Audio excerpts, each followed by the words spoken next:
As humans, we are so interested in how fast something can move and be executed. It's a human nature to be drawn towards speed, not the speed of light, not the speed of sound, the speed of business. Modern business has fallen quietly in love with hurry. We don't always call it that. We dress it up in better language, I'll say. Velocity, we call it momentum, agility, bias for action, move fast and break things. And then one day you wake up and you realize you are not moving fast, you are just panicking with, I'll say, discipline. Hurry for the modern entrepreneur has stopped being a behavior, it has actually become an identity. You're not a person anymore, you're a series of next actions. You're not present in a meeting, you already on the next one, you're not eating dinner, you're consuming calories before Zoom, basically. We have built an economy that confuses speed with progress. And quietly, those are two completely different things. You can be moving very fast in the wrong direction. You can be working brilliantly hard on the wrong problem. You can be optimizing the wrong system. You can be scaling the wrong company.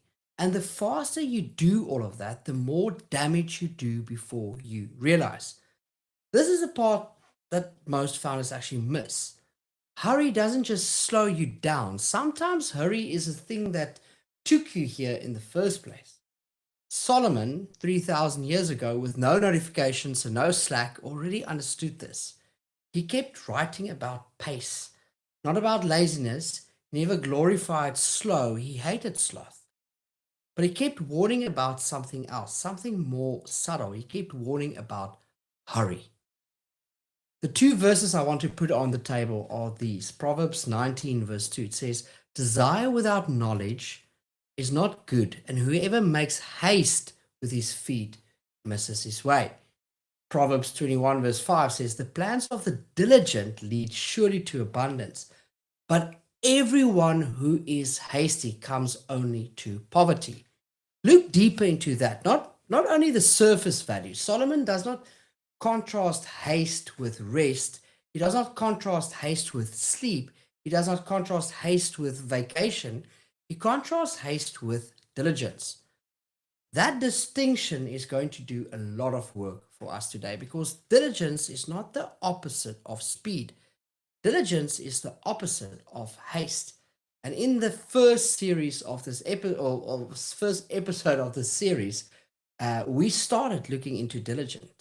So now we need to look at the opposite, right? Diligence is the opposite of haste. A diligent person can move quickly, and they often do, but they move from a place of clarity. They move because they know where they are going. A hasty person is moving because they cannot sit still. A diligent person is moving because they have decided. And those two motions look identical from the outside, but they end in completely different places. Solomon in the Hebrew uses the word utz. It means to press, to crowd, to urge, to rush past. It carries the feeling of being squeezed by your own urgency. The hasty person is not just fast, they are pressured, they are reactive, they are running because something behind them is chasing them. Sometimes that something is a deadline. Sometimes it's a competitor, sometimes it's a quarterly target, sometimes it's a fear they will not look successful enough. Sometimes it's a wound they don't want to feel if they slow down, but always there's something behind a hasty leader, something pushing. Which means hurry for a founder is almost never about the work itself. It is about what we are running from. And until we name what we are running from, we will keep running. Now hold that next to verse 19 again. Whoever makes haste with his feet misses his way. Read that slowly. Misses his way. It's not the hasty person doesn't move. They move. They cover ground. They tick boxes. But they miss their way. They arrive at a destination and turns out to be the wrong one, the wrong destination. They build the company they should not have built. They take the deal they should have not or should have refused. They hire the wrong person twice. They quit the right thing too early. They marry the work and lose the life. Hasty motion does not lower your speed. It, I want to say, corrupts your direction. And Solomon, who watched kings, generals, merchants, and traders for his entire lifetime, kept observing the same pattern. The leaders who lasted were never the fastest. They were the most directed. Now, here's where we have to slow things down, because hurry is there, but hurry also has a counterfeit. And the counterfeit is the reason most entrepreneurs cannot diagnose hurry in themselves. The counterfeit is called urgency. Hurry and urgency look almost identical from the outside. They both move quickly, they both create energy, they both close deals, they both ship products. But underneath the surface, they are two completely different operating systems. Urgency says this matters and it matters now. Hurry says everything matters and everything is now. Urgency is focus. Hurry is undifferentiated. Urgency picks one thing. Hurry does all things badly. Urgency comes from clarity, whereas hurry comes from anxiety. So surely you can see the difference. Urgency is a tool a wise leader uses. Hurry is a state of a frantic leader that they live in. A leader with urgency moves fast on a single, well-defined thing and is slow, he's patient, he's deliberate everywhere else. A leader with hurry moves fast on everything because they cannot tell what matters more. And here's the dangerous thing about hurry. It does not feel like dysfunction, it feels like leadership. The hurried founder feels productive between all the noise, right? We said so many times, we think noise is, or being busy is being productive. And here's a proof in that. The hurried founder feels essential. The hurried founder feels needed, because if you stop hurrying, even for a moment, you have to face the question you were running from. Am I actually building the right thing? And that question is heavier than any to-do list. And hurry is one of the most effective ways to never have to answer it. You start moving so fast that the question cannot land on you. You stay in motion so the silence cannot speak to you. You fill your calendar with, so your soul cannot interrupt your strategy. And by the time you notice, you have built a company that owns you instead of a company you own. You didn't drift there by accident. You sprinted there with great discipline, and I would say for years. Solomon writes this in another place. He says in Proverbs 14, verse 29, I'm going to read this to you. It says, whoever is slow to anger has great understanding, but he who has a hasty temper exalts folly. Solomon does not say a hasty temper makes you angry. He says it exalts folly. It lifts foolishness up onto a throne. It crowns bad decisions as if they were good ones. A hurried leader doesn't make a small mistake faster. A hurried leader makes a large mistake look like decisive leadership. That is the counterfeit at full strength. Hurry dressed in the clothes of urgency with the title of CEO, walking into a meeting that should have been an email, signing a deal that should have waited 6 months, and calling it momentum. Hurry doesn't break the business in one moment. Hurry changes and charges interest. It is not an event, it is a quiet bill, a bill that gets larger month by month while you keep telling yourself you can pay it later. And in my work with founders, the same 3 costs keep showing up. Cost 1 is hurry costs you discernment. And this is the first cost, and is the most invisible, if I might add. You cannot think clearly while sprinting. You can react, you can dodge, you can negotiate, you can ship, but you cannot discern. Discernment is a slow function of the soul. It needs space, it needs silence, it needs the willingness to sit with a question that doesn't have an answer yet. The hurried leader has lost the capacity for all three. Proverbs 19, verse 2 says, the verse we already read, says it with surgical precision: desire without knowledge is not good. Solomon is not condemning desire. Desire is good. It builds companies, it raises children, it changes nations. But desire without knowledge, without information, without discernment, without the slow gathering of understanding, is dangerous. And hurry is a thing that separates desire from knowledge. The hurried entrepreneur has plenty of desire. What they have lost is the patience to gather knowledge before acting on it. They make hiring decisions based on a single interview. They make pricing decisions based on a single client objection. They make strategic decisions based on a single conversation at a conference. Not because they are unintelligent, because they are unwilling to stay in the question long enough. And every fast, wrong decision creates 12 slow, expensive corrections downstream. And that's the first cost. The second cost is hurry costs you relationships. And it is the most painful. It is the most painful when a leader is hurried. People stop being people. They become obstacles. The team become an obstacle to your speed. Your spouse becomes an obstacle to your focus. Your kids become an interruption. Your friends become low priority. The client who needs explaining becomes an annoyance. Notice that. Hurry is not just changing your behavior, it's changing how you see other human beings. Proverbs 18 verse 13 reads as follows. It says, if one gives an answer before he hears, it is folly and shame. And that is hurry, especially hurry in conversation form.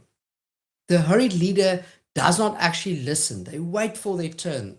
They map the conversation against the existing plan. They process for keywords, not for meaning. And they answer questions no one asked, solve problems no one had, and give decisions on decisions they didn't actually understand. It is folly, it is shame. Solomon's words, not mine. A culture run by a hurried founder feels brittle. It feels transactional. It feels like everyone is performing for someone who isn't actually there with them. Because the founder isn't there with them. The founder is there in 3 meetings ahead. The founder is mentally already at next week. The team can feel it. The clients can feel it. The spouse can feel it. The kids can feel it. And eventually the most valuable people in your life will quietly stop bringing the real version of themselves to you. Not because they have stopped loving you, because they have stopped believing you are present enough to receive what they would say.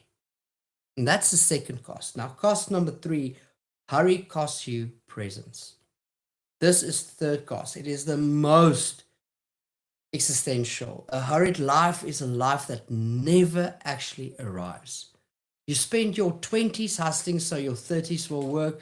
You spend your 30s skating so your 40s will be free. You spend your 40s exiting so your 50s will rest. And by the time your 50s arrive, hurry has rewired you so completely that rest feels like death. So you start another company to stay alive. Solomon saw this play out in his own life. Ecclesiastes 2 is essentially Solomon's writing his memoir of a hurried life dressed as a successful one. Taking from Ecclesiastes 2 verse 4 to 11. I built houses, planted vineyards, made gardens and parks. I had great possessions of herds and flocks, more than any who had been before me. In Jerusalem, I have gathered for myself silver and gold. Whatever my eyes desired, I did not keep from them. When I considered all of my hands had done, and the toil I had expended in doing it, and behold, all was vanity and a striving after wind. A striving after wind. That is the destination of a life lived hurriedly. Not failure, not poverty, not collapse, wind. You arrive at the end of the journey and you realize you were not actually there for most of it. You built the company, You hit the numbers, you close the deals, you raise the kids on a calendar invite, you loved your spouse in between flights, and you missed your life while you were busy succeeding at it. Hurry costs you your presence.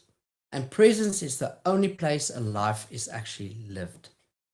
If you have to turn the knife to the teacher, we actually have to do it carefully, because everything I've just told you about hurry is described, diagnosed, and warned against by the wisest leader in the ancient world, Solomon. And Solomon's life ended in exactly the kind of frantic acquisition he had warned everyone else against. This is what everyone calls Solomon's paradox. You can understand wisdom, you can teach it, you can write it, and still fail to live it.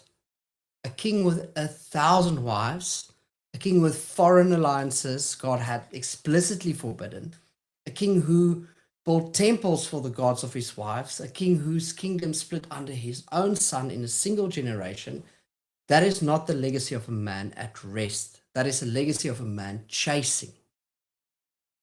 The wisest man who have ever lived spent his last decades trying to outrun his own restlessness.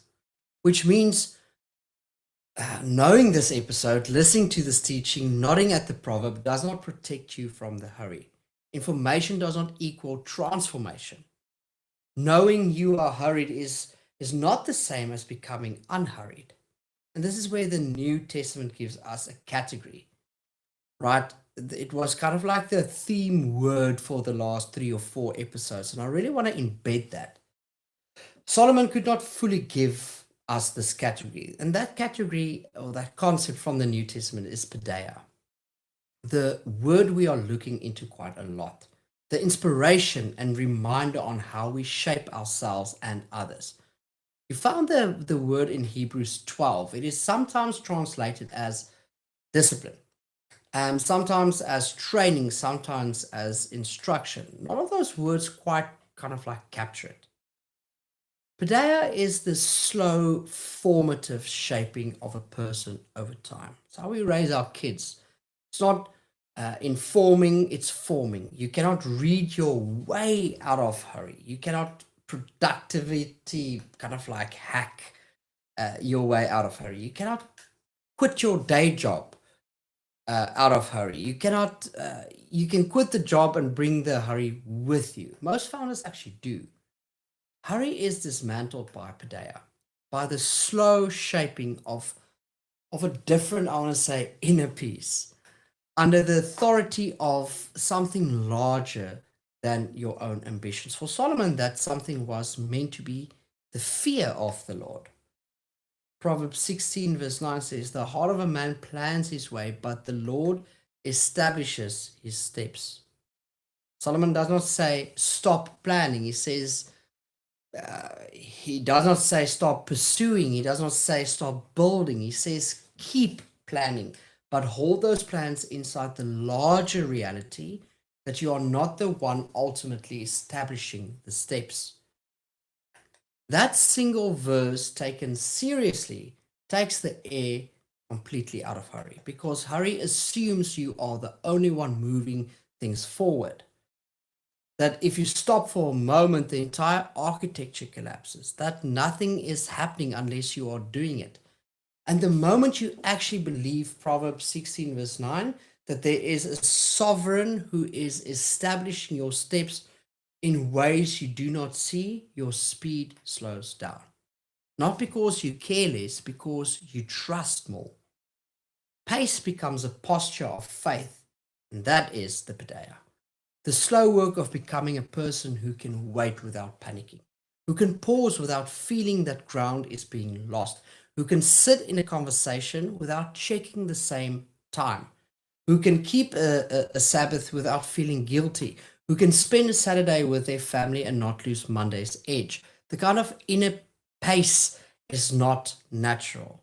Not in this economy, not in this generation. It is formed through deliberate rhythms, through scripture, slowly read, through prayer that does not have an agenda, through people who will look you in the eye and ask, why are you still rushing?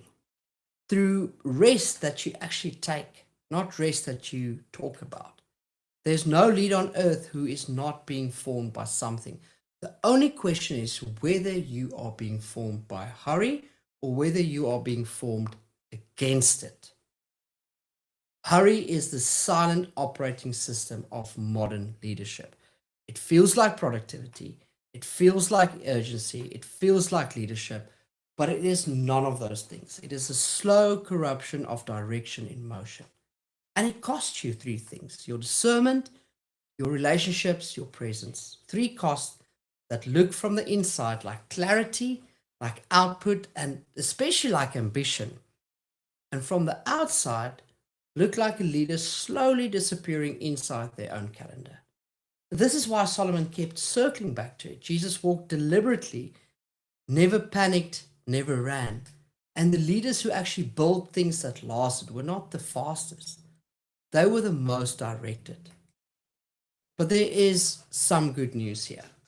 And it is not the easy good news. Hurry is not deleted, hurry is dismantled slowly.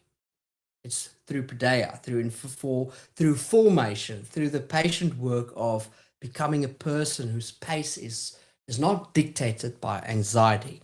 It happens in the meeting where you actually listen before answering. It happens in the decisions you postpone by 24 hours to gain discernment. It happens in the family dinner where the phone stays in another room. It happens in the Sabbath you actually take and you don't apologize for.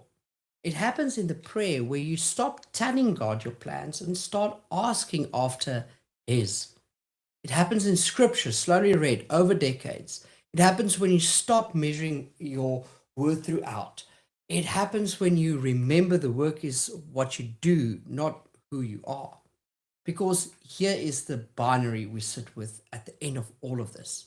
You can be a leader whose pace is set by what you are running from, or you can be a leader whose pace is set by who you are answering to. One of those leaders is exhausted and not yet aware of it. The other one is unhurried and not yet impressed with it. And the wisest leaders I've ever met share one thing in common: they are not rushed. Not because they care less, because they trust more. That is the work. That is the freedom. That is the long, quiet undoing of hurry. And the leader who walks that road does not just build a better business, they get their life completely back. Thank you for joining in to Wisdom. Please remember to join our newsletter and have a blessed week. Cheers.